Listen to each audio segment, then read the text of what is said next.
Let's get back to our top story, talking about what's happening in Parliament. The Speaker of the House admitting questions and possibly an interrogation into the National Cathedral and some other matters relating to the domestic debt exchange. We're being joined in studio now by former Deputy Finance Minister, George Kitegan, who's joining us in studio. Good afternoon, sir. Welcome to the Pulse. Afternoon. I see that you showed up a bit late, but your reason is very tangible, I must say. You're saying that, well, you don't want to miss any moment. Well, of course, the CI from the EC could be late. Absolutely. Why are you scared about that? Well, I mean, the way they are behaving, you know, with this whole, and by that I mean the government behaving about this whole CI in conjunction with the Electoral Commission. We had what they call a committee on the whole, and it was more or less beyond reasonable doubt that they intend to do it. So anything can happen at any time? We intend to prevent them, and we need to be sure that from the blow of the whistle to when the game ends, we are actually there to see that it doesn't. Is this intelligence that you're picking up from your colleagues that they want to do something fishy about the CI? Well, not so much of intelligence, but so much of lack of trust for our opponents, or lack of trust for government. You know, you cannot trust them. What they say they won't do, that's what they do. What they say they will do, that's not what they do. So you can never trust them. So you have to keep your eye on the ball and be on your toes. Okay, but then today, the Speaker of the House clearly giving you a leeway as the minority to look at some issues relating to the debt exchange program. And many are wondering, well, we all thought it was a successful program. The Finance Minister says it was a voluntary exercise. He's describing it as very successful. So why do we still have to ask questions about the debt exchange, for instance? Thank you very much. The way this whole debt exchange thing has actually been managed by government, it's been a mess. And, you know, from what they came up with the last time around, this is the report of the Finance Minister. Okay, what you're holding now is what the Finance Minister briefed the House with. Yeah, okay, absolutely. Right. On the 16th of February, I believe. And you realize that things don't even add up. It doesn't. If you really drill it down, you realize that things basically doesn't add up. And I've just been going through it. I was actually away and when this was done. Right. So when I came in, I was trying to go through the numbers, and I realized that, look, this thing is all over the place. So from what the Speaker is saying, it's actually important that we look at this carefully. Other than that, we are going to end up with something that will be a disaster. What's top on the agenda for you as the minority? What questions are you raising about the process? For me, and I say for me, from what I have gathered, which I'm obviously yet to share with, there are a lot of things, we found out a lot of challenges with this. But for me, the first question even becomes, when you look in the budget of 2023, on page 35, our external debt is supposed to be 28 billion US dollars. Okay, that will not change. It's the CD component that changes because of the exchange rate losses. Right. But since it's an external debt that is in dollars, that wouldn't change very much.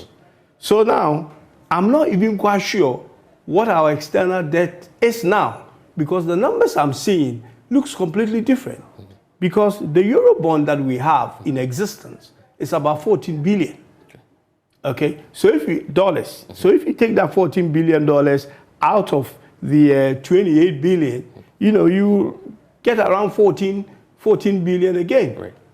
When I look at what has been settled, because the Eurobond that settled last year in September was a 750 million Eurobond that was taken under the NDC, which has settled. Okay. So even if you take that out, the number we are looking at is about 13.65.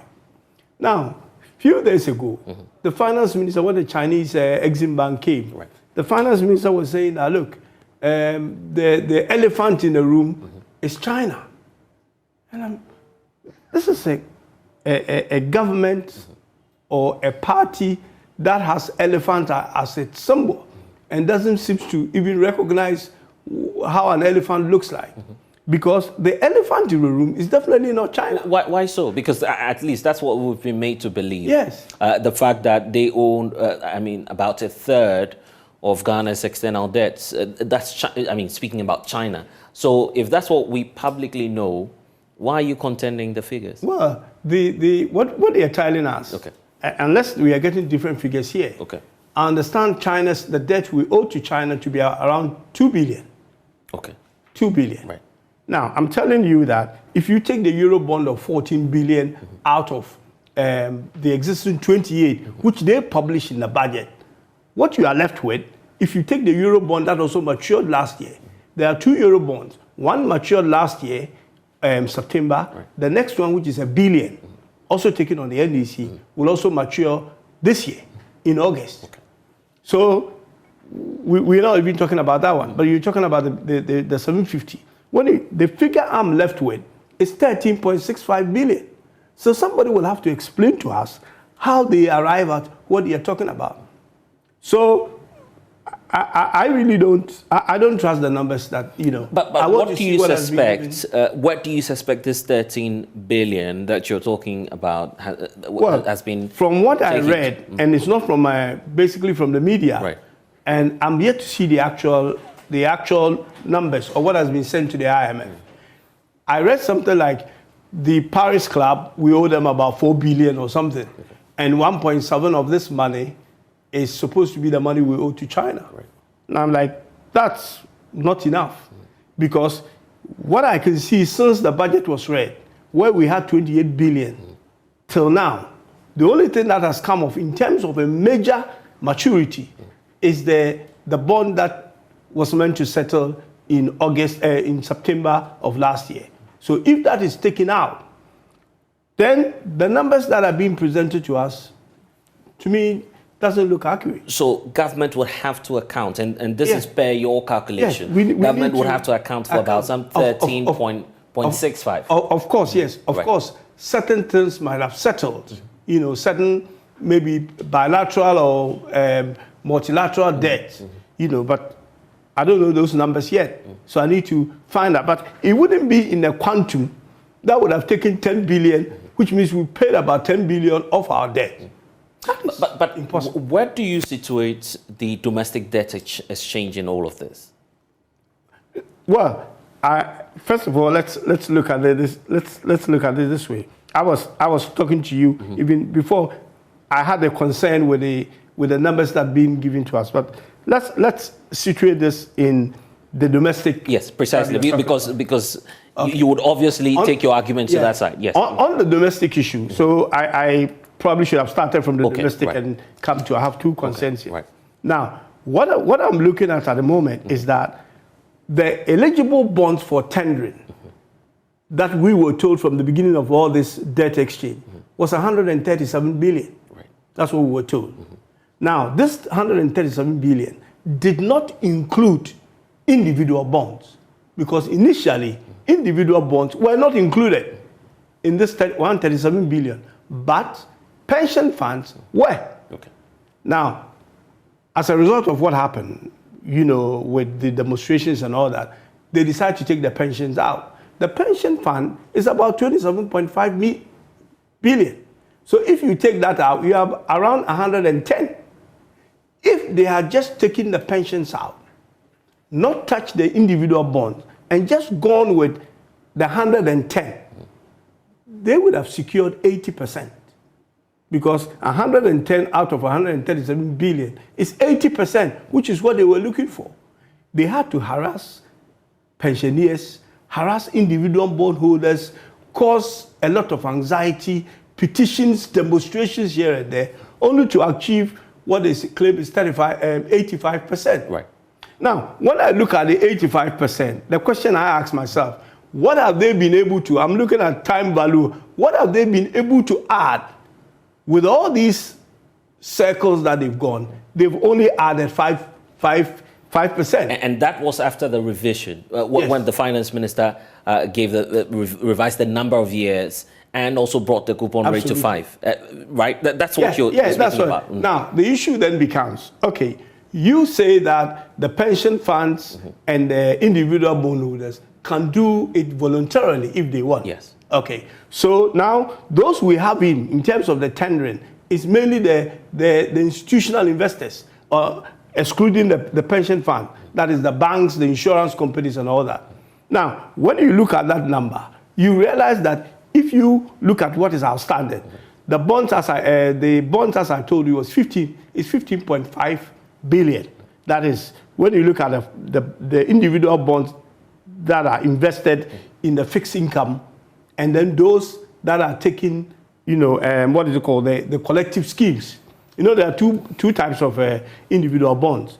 Those in collective schemes, which is the fixed income fund, and those that are directly done by the bondholders, themselves. When you put the two together, that is what gives you your 15.5 billion. So I said, okay, let me add 15.5 billion to the 27.5 billion, which is the pension. That gives you 43 billion. So 43 billion is supposed to be voluntary. As I told you, I would have gotten 80% just by excluding these guys in the first place. So if you've been able to attain an extra 5%, this is basic mathematics, right. You realize that with the 43 billion that is outstanding, which is supposed to be voluntary, only 2.1 billion signed up. That is 5% of what is really the people they harassed.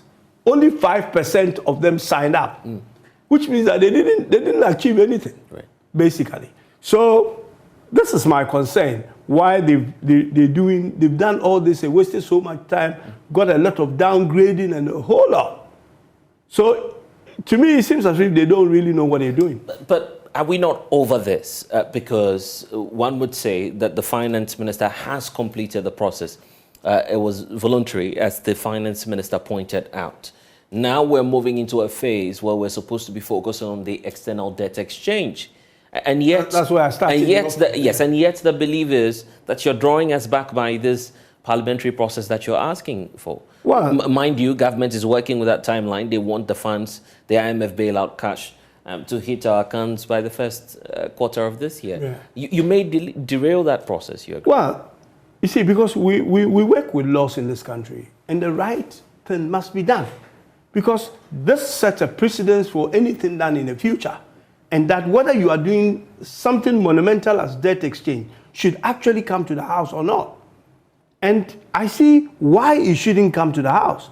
Because the fact that you have put a one line in the budget to say that you do debt exchange does not mean you can go out and do all these complicated things, which are legal things, and therefore must be subjected to the law.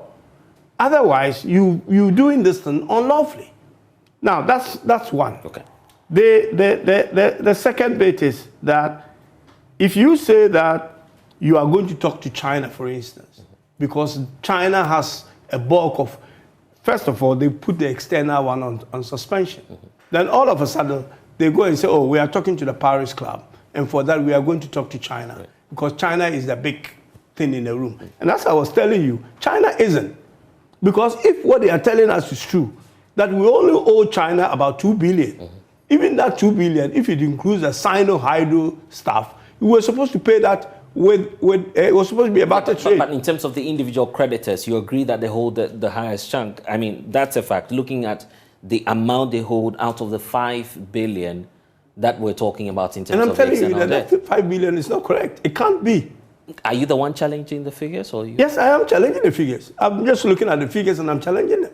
So this is something that I'm going to come up with to, if you like, not to start the process, but to actually let them understand that if you're talking about the elephant in the room, and therefore you are prioritizing who you tackle first because of size, then China isn't.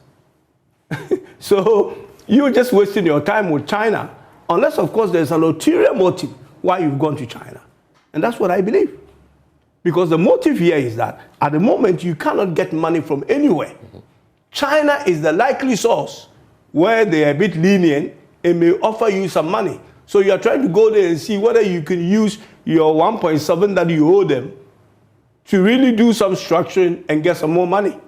Other than that, you will go and tackle your external, you go and tackle your Eurobond, which is almost about 14 billion. But we've heard for instance, from the German ambassador indicate that the elephant in the room, and I'm repeating his words, in his view, is China, because the G20 group believes that once China is out of the way, they'll be willing to, of course, restructure our debt and then credit us with the IMF austerity. Then maybe he's talking about the big elephant in the room with reference to the Paris Club, not reference to the external debt in its entirety. Because as I'm telling you, 14 billion of the external debt is not a Paris Club. That's Eurobond in the capital market. And that is the elephant. That's where we are getting our downgrading and everything from. You are not being downgraded by China or downgraded by the Paris Club. The people who are downgrading you, making your situation worse, making your bond junk, are the people you should be tackling. The two problems with our debt was, when you look at the domestic debt was ballooning as a result of high interest cost. Because as inflation is going up, interest cost or interest rate cost was also going up. When you come on the external side, it is the exchange rate. As the cedi depreciates, the cedi component of your external debt also increases, as they quoted in the budget, about 93 billion. Right. So if you have something to tackle, you want to tackle the two things that are incurring debt without actually borrowing. Because interest cost is an additional cost to your debt, which you are not actually borrowing any money from. The same with the external. So you want to go to people who are downgrading you, because if you go there and sort it out, the Paris Club, the Chinese and all that will look at your ratings favorably, and then you can sit at the table and have a better negotiation. Is it your suspicion that someone is benefiting from this Eurobond, a reason for which you want a forensic audit into it? Because we've heard the narrative from the minority before, and it appears that's where your argument is leading us to again. I have said this, many times, and just coming to open up, anything. But unfortunately, I felt that we could have nailed the finance minister on this. Unfortunately, I didn't get the opportunity to do it. So this is all about Ken Ofori-Atta once again. Ken Ofori-Atta must go. Ken Ofori-Atta is part of the problems we are facing. He is not the person who will provide solutions. He's just making things worse. He's out of his depth with this. He doesn't understand exactly what he is doing now or where he is. When I look at the numbers, this is what I see. And it is very clear that this guy hasn't got a clue what he's doing. Why would you waste them as much time as they have in trying to harass pensioners, including the Chief Justice, former Chief Justice, individual bondholders, only to get 5% of what they are holding? Because is it fair to say that all you're seeking to do as the minority is to find a backdoor to reintroduce what you failed at doing when you commenced some impeachment hearings against Ken Ofori-Atta? Well, why are we talking about all these numbers? It's because of one man. So if we want to solve the problem, we have to solve the problem from source, not by trying to solve the problem from where, we are not looking, we're looking at basically what caused the problem. So if Ken Ofori-Atta goes, and I feel strongly about it, and I'm disappointed that I didn't get the opportunity to bring out the things that, that because of what happens when we were in the plenary, and obviously the leadership took a different decision as to how the debate will be conducted. And for some reason, I was out of that debate. So, aside Ken, there are other people that you could be holding to account. And you're failing to do that, then you're being fixated on one man. Some say, well, he's an appointee, don't forget. He's working for an individual who's at the top there, who you could equally face as Parliament and ask some other questions aside being fixated on Ken Ofori-Atta. And so what problem will be solved, for instance, if Ken Ofori-Atta is taken out of the office? Because the debt will still be there, by the way. The figures you're looking at will still be there. Obviously, the people we are negotiating with will obviously begin to get some confidence. The market will begin to get some confidence. Look, we are looking at Ken Ofori-Atta's absence, signaling to the market that Ghana finally is serious about doing this debt exchange. is serious about the IMF program. Because you're dealing with a man who said that we are not going to IMF. How can you trust such a man to sit down and negotiate with? He doesn't believe in what you are negotiating, with him. He doesn't believe in it. So that's the problem I have. From the very onset, I felt that Ken Ofori-Atta should not be the one to go to Washington to do this. Ken Ofori-Atta should not be the one to go to, the other places he's been going. Because he doesn't believe in the things that he's doing. If you look in recent history, all the prime ministers, with the exception of maybe Boris Johnson, who did not believe in Brexit, could not carry it through because they simply did not believe in what has been given to them. Are you accusing Ken of intentionally stifling our IMF program? He doesn't believe in it. So he might not be doing it intentionally. If he's doing it intentionally, probably will be better than somebody who is doing something that he doesn't want to know. He doesn't either understand, doesn't want to know, he's not interested. So if he's doing it deliberately, you can even look at what he's doing. He is just simply not interested. He wished he hadn't gone to the IMF. I think that is clear. Ken Ofori-Atta's wish was that Ghana did not go to IMF. He said it, we are a proud nation. So he feels humiliated sitting with his negotiators. That you said you're not going to come here, you're sitting here, you're a proud nation. Have you stopped being proud? This is the situation that this man is suffering from. He cannot relieve himself of that duty. Somebody should do it for him. Okay. You'd be facing another task of the other side. They've told you that, well, even if Ken has to go, the decision has to be made by the president. Okay. Now that the speaker has granted this opportunity to the minority again, what will be different? Well, we'll have to go to the drawing board and look at how we can tackle this thing again properly with some of the information that some of us have and bring it to the table. We are part of the financial advisors to the minority. So whatever we have, we will put it together as a team and look at where we see the problems. Because the problems are all littered, but they need to be put together. And I think that we need to actually sit down and put together. If you put it together and you look at what I'm telling you, this whole thing is a mess. They are telling you that since they did the voluntary exercise, they have been able to get 85%. And I'm telling you that after all this while, after all the mess they have created, that only generated 5%. When I look at the 5% in nominal terms, by putting the pension funds together with the individual bondholders, which comes to 43 billion, that figure, that 5% is only 2.15 billion. And that's a complete waste of time. Everybody's time. And that is why we are being there. Because the rating agencies, first of all, are looking at the mess we are creating with domestic bond and sees us as incompetent, and that we will not be able to do any better negotiation on the external side, okay, where you'll be dealing with seasoned negotiators. Okay, the debt relief is not the only item on the table as we speak, because what's equally there is the National Cathedral. Yeah. The Speaker admitting that jointly. Yeah. How is that a drain, and what are you seeking to, of course, find out from the Finance Minister? Well, there has to be some finality into how this whole thing is going to be done. With the deception around it, again, this is an issue of trust, where we can't trust this government. With the whole deception around this, government needs to even tell us, even if it's not taking government money again, to tell us where the money for the cathedral is going to come from. Because one day, we'll be sitting here and some drug baron will come to us and say that they funded the cathedral.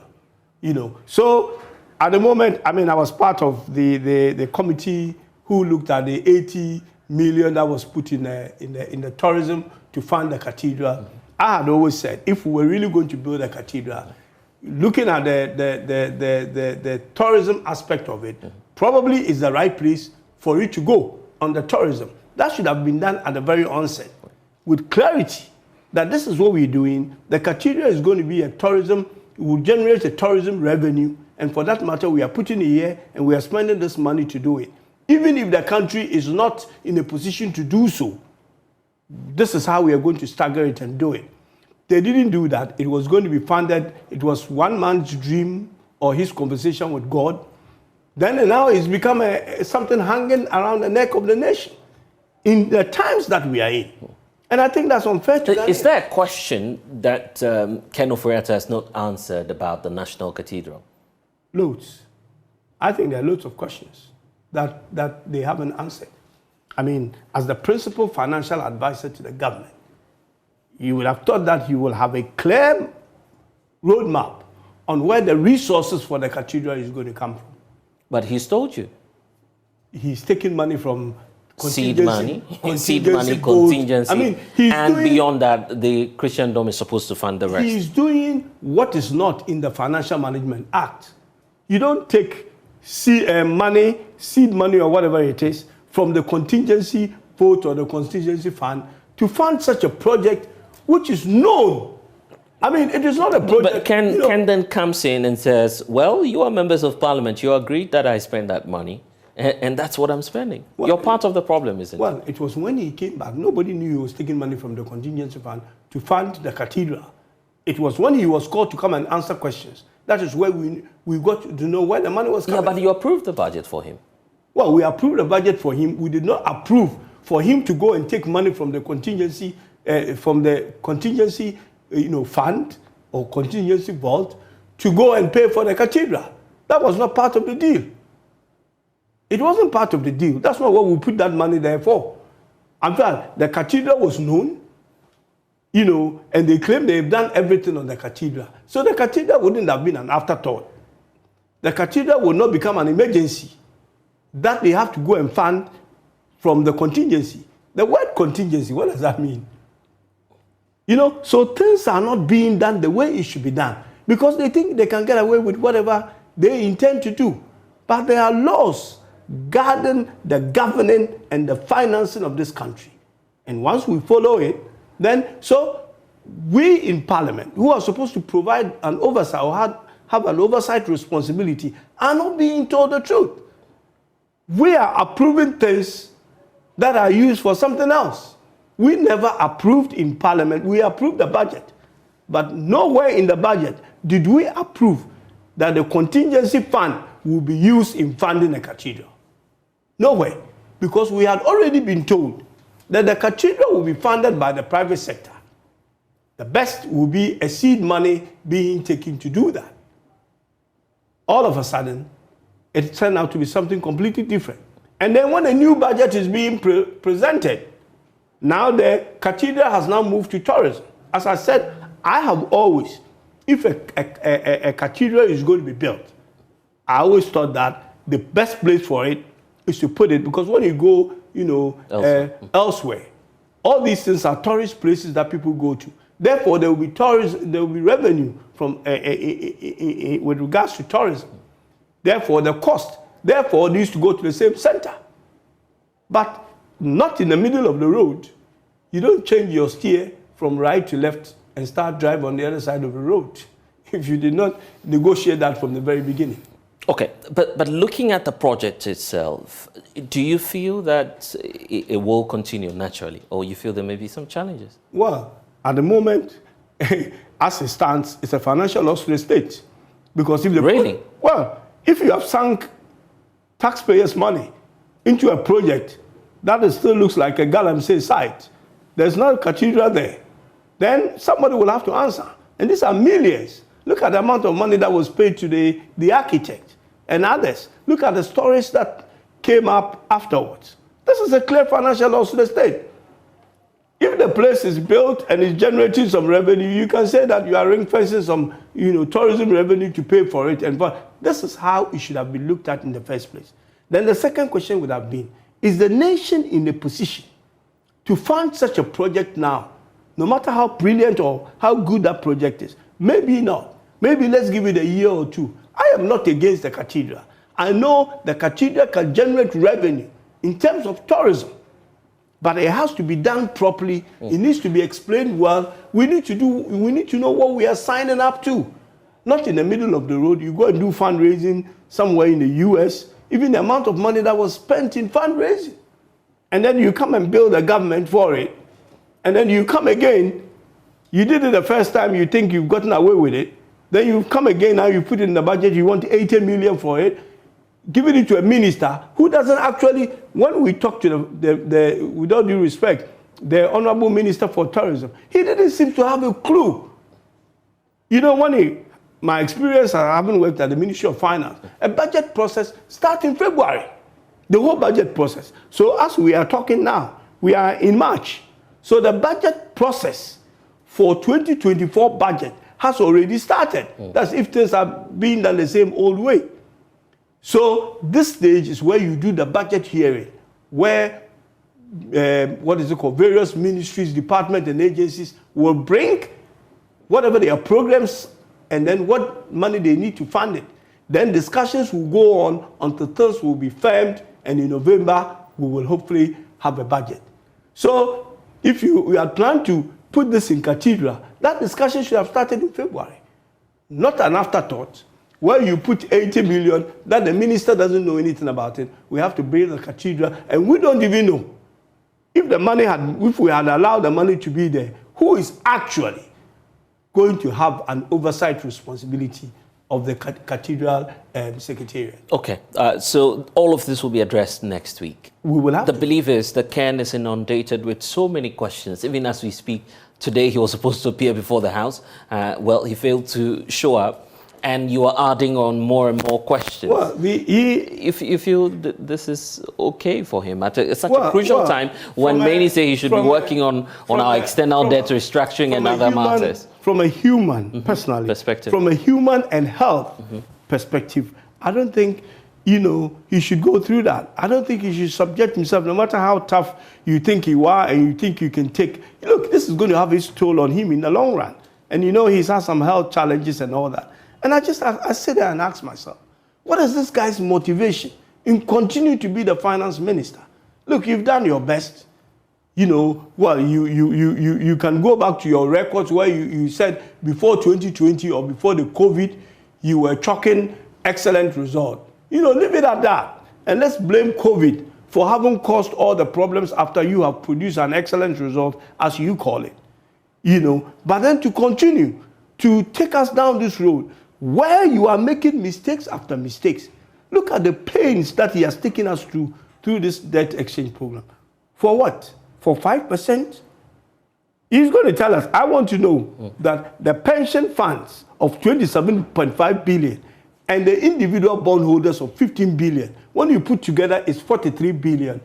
What percentage signed up or tendered to this? And That's my calculation, I'm telling you, is 5%. Okay. 2.15 out of 43 billion. That is a complete waste of everybody's time. Unnecessary harassment, causing a former Chief Justice to come and, pick it and all that. And this is what you ended up with. Okay. But, of course, Ricketts will be subjecting your figures as well to a number of checks. Yes. And obviously... But I'm putting the figures up there. Yeah, definitely. You make this available. I'm sure you do agree that the amount that was in the tender originally... has been revised. Appears to be revised. Well, appears to be. He needs to explain to us. Even if you take the revision, let me tell you what the revision, because I factored all that in. Right. The revision is that if this thing had been done in January, as they originally announced, it would have been 137 billion. Between January and when the agreement was reached, 7 billion of it has actually matured, which they have paid. That is what brought the interesting dynamics. But we need to go. Thank you, Ricky Sagan, for joining us. And we'll see, definitely. Yeah. Next week, I'm sure you'll be on the floor of the House asking a number of questions. Ricky Hagan is the former Deputy Finance Minister, joining us here on The Pulse. But also